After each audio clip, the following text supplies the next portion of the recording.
किशनगंज में घूसखोर राजस्व कर्मचारी रंगे हाथों गिरफ्तार।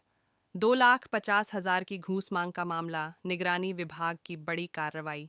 किशनगंज जिले में भ्रष्टाचार के खिलाफ निगरानी विभाग की टीम ने बड़ी कार्रवाई की है। जानकारी के अनुसार एक राजस्व कर्मचारी को 2,50,000 रुपये की घूस लेते हुए रंगे हाथों धर दबोचा गया। पीड़ित से आवश्यकीय राजस्व कार्य निपटाने के बदले अवैध रूप से रुपये की मांग की जा रही थी। पीड़ित की शिकायत पर निगरानी विभाग की टीम ने जाल बिछाया और तय योजना के तहत कर्मचारी को घूस लेते ही गिरफ्तार कर लिया।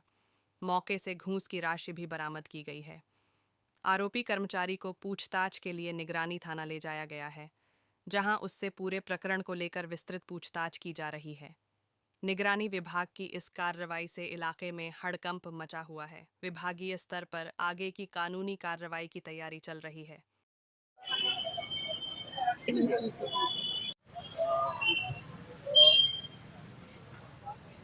उवैस अंसारी की जमीन थी, जो उनके पिताजी और माताजी के नाम से जमीन का लैंड रिसीट कटना था और उसके लिए उनके द्वारा परिमार्जन कराया गया था। परिमार्जन के बाद वो सीओ साहब से मिले, 1 साल से दौड़ रहे थे, नहीं हो रहा था। सीओ साहब से मिले तो सीओ साहब ने कहा कि आप कर्मचारी हैं राजदीप पासवान, वो अगर करके भेज देता तो मेरे यहाँ नहीं रुके। शिकायतकर्ता गए उनके पास लैंड रिसीट कटाने के लिए, लैंड रेंट का रिसीट कटाने के लिए, तो उसके लिए उनके द्वारा 270 की मांग की गई। बाद में अनुनय विनय पर 2.5 लाख करने पर तैयार हुए। कल 2 दिसंबर को उनको द्वारा रिश्वत लेते उन्हें रंगे हाथ गिरफ्तार किया गया है। सर ये तो भाग रहे थे, कैसे पकड़े सर?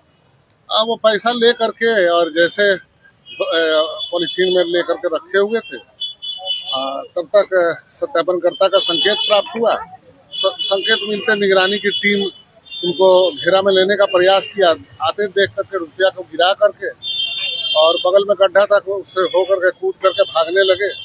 उनको घेर करके पकड़ा गया और उसके बाद विधि सम्मत जो कार्रवाई है, जो तलाशी की कार्रवाई है और हाथ धुलाने की कार्रवाई है, जिसमें सफेद गोल पैसा एक्सेप्टेंस के बाद गुलाबी हो जाता है, वैसा हुआ। सब प्रदर्शन तैयार किया गया। कार्रवाई आज उनको अग्रसारित करने के लिए माननीय विशेष न्यायाधीश निगरानी भागलपुर में प्रसारित करने के लिए लाए हैं। कितना केस था सर? 2,50,000। सर का परिचय बता दीजिए। विनोद कुमार पांडे, पुलिस उपाधीक्षक, निगरानी अन्वेषण ब्यूरो, गिरफ्तार।